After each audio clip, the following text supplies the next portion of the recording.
এটাকে বিস্কুটও বলতে পারেন, আবার বলতে পারেন পিঠা।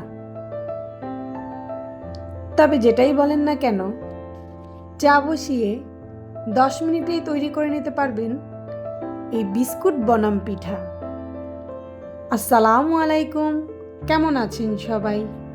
আমি এশা। ওয়েলকাম টু স্টোরি অফ এশা। আজকে আমার রেসিপি 10 মিনিটেই তৈরি বিস্কুট পিঠা। একদম মিথ্যা বলছি না, স্টেপ বাই স্টেপ ফলো করে বানালে 10 মিনিটেই তৈরি হয়ে যাবে। এর জন্য একটা বলে আমি একটা ডিম নিয়ে নিয়েছি।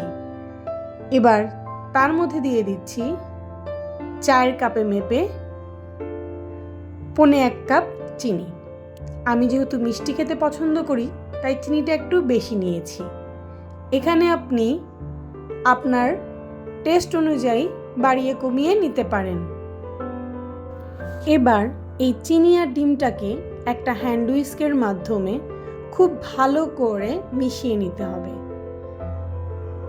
আর কিছুক্ষণ মেশানোর পরেই দেখতে পারবেন কালারটা বেশ চেঞ্জ হয়ে একটা ক্রিমি কালার চলে এসেছে। তখনই বুঝতে পারবেন আপনার এই মিক্সিংটা ঠিকঠাক হয়েছে। এবার এই মিশ্রণের মধ্যে দিয়ে দেব 1/3 কাপ তেল। আমি আপনাদের সবার সুবিধার্থে এই পরিমাপটা 4 কাপে মেপেই বলে যাচ্ছি। 1/3 কাপ মানে হলো অর্ধেকের একটু বেশি। এবার এই তেলটাও একদম একইভাবে ভালো করে ফেটে মিশিয়ে নিতে হবে। মেশানোটা যত ভালো হবে পিঠাটা বা বিস্কুটটা তত সফট হবে। আমার মেশানো হয়ে গেছে। এবার এর মধ্যে দিয়ে দিচ্ছি 1 কাপ আটা।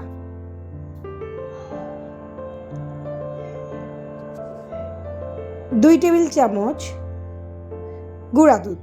গুঁড়া দুধটা দিলে পিঠাটার স্বাদ খুবই ভালো লাগে, তাই এই দুধটা দিতে কখনোই স্কিপ করবেন না। 1/2 চা চামচ বেকিং পাউডার এবং সামান্য লবণ। আমার কাছে মনে হয় এরকম পিঠায় লবণটা যত কম দেওয়া যায় টেস্টটা তত ভালো আসে। এবার আমি হ্যান্ড হুইস্কের মাধ্যমেই সবগুলো উপকরণ ভালো করে মিশিয়ে নিচ্ছি। মেশানোর সময় টের পাবেন এটা বেশ আঠালো একটা ডো হবে, যেটা আপনাকে মেশাতে বেশ বেগ পেতে হবে। আলতো হাতে ঘুরিয়ে ঘুরিয়ে ভালো করে সব উপকরণ মিশিয়ে নিতে হবে। আমার কাছে ডোটা নরম লাগছে, তাই আমি আরও 1/2 কাপ আটা এটাতে অ্যাড করব, তবে ধাপে ধাপে। প্রথমে অল্প দিয়ে নিয়েছি, একবারেই দিতে যাবেন না, তাতে করে ডোটা বেশি শক্ত হয়ে যেতে পারে। আমার এখানে মোট 1.5 কাপ আটা লেগেছে। আপনি যদি তেলের পরিমাণটা একটু বেশি কম নেন সেক্ষেত্রে আপনার আরও 1-2 চামচ বেশি লাগতে পারে। আপনি যখন নিজের হাতে এটা তৈরি করবেন তখনই বুঝতে পারবেন। এই যে আমার ডোটা হাত দিয়ে দিয়ে সুন্দর করে মেখে নিয়েছি। মাখতে মাখতেই ডোটা বেশ শক্তও হয়ে যাবে আর ম্যানেজেবলও হয়ে যাবে। তবে এটা বেশ স্টিকি একটা ডো হবে, তাই মাখার পরে 4-5 মিনিট একটু সময় রেখে দেবেন, তাতে ডোটা সেট হয়ে যাবে। তখন আর হাত দিয়ে টাচ করলে লেগে যাবে না। যেহেতু ডোটা স্টিকি তাই আমি হাতে একটু তেল লাগিয়ে নিয়েছি, যাতে করে আমার পিঠাটা বানাতে সুবিধা হয়। এবার আমি এরকম একটা গোল চামচ নিয়ে নিয়েছি। আপনি চাইলে হাতের আন্দাজে পরিমাপ করেও বানাতে পারেন।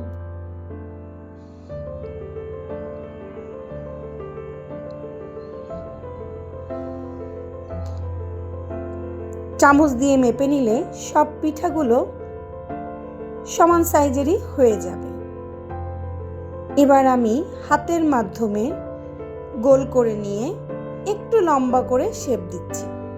আপনি যে কোনো শেপেই তৈরি করতে পারেন, অথবা চাইলে কুকি কাটার দিয়ে কেটে সেভাবেও তৈরি করতে পারেন।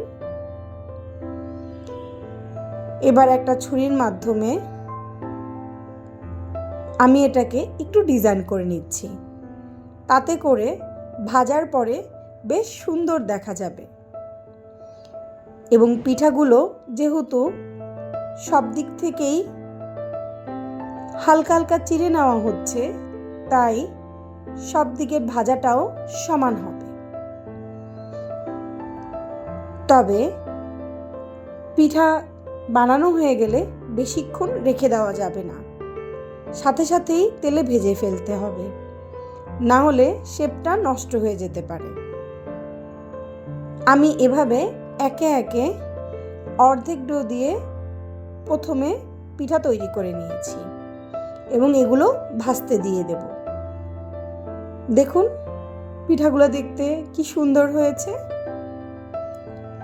এবার একটা ফ্রাই প্যানে তেল দিয়ে দিয়েছি। তেলটা খুব বেশি গরম করা যাবে না, তাতে খুব দ্রুত পিঠা পুড়ে যাবে এবং ভিতরে কাঁচা থেকে যাবে। তাই একদমই লো হিটে আস্তে আস্তে সময় নিয়ে পিঠাটা ভাজতে হবে। আর পিঠা তেলের মধ্যে দিলেই একটু পরে দেখতে পারবেন সবগুলো পিঠা বেশ ফুলে উঠেছে। তখন আলতো করে নেড়ে নেড়ে সবগুলোকে একটু ডুবো তেলে ভেজে নিতে হবে।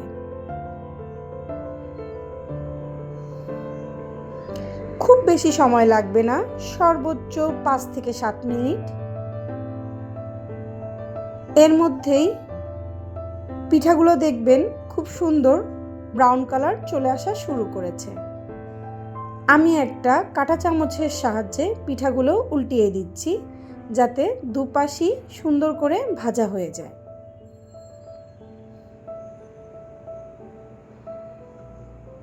দেখুন কি সুন্দর গোল্ডেন ব্রাউন চলে এসেছে। তবে আমি এটাকে আরেকটু ডার্ক করে ভাজবো, কেননা এরকম যদি উঠিয়ে নেন তাহলে দেখবেন অনেক সময় উপরটা ফ্লাপি হলেও ভিতরটায় টেস্টটা একটু কাঁচা কাঁচা থেকে যায়। তাই চেষ্টা করবেন একটু ব্রাউন করে ভাজার। আমার সবগুলো পিঠা ভাজা হয়ে গেছে, উঠিয়ে নিচ্ছি। দেখলেন তো কি সহজেই এবং খুব কম সময়ে তৈরি হয়ে গেল ডিম দিয়ে বিস্কুট পিঠা। আর স্বাদের কথা কি বলবো, বাসায় অবশ্যই একবার বানিয়ে খাবেন, তাহলেই বুঝতে পারবেন স্বাদ নিয়ে এখানে কোনো কম্প্রোমাইজ করা হয়নি। দুর্দান্ত স্বাদের এই বিস্কুট পিঠা আজই বানিয়ে ফেলুন। আপনি চাইলে একটু বেশি করেও বানাতে পারেন, স্টোর করে রাখতে পারেন, বাচ্চাদের টিফিনেও দিতে পারেন।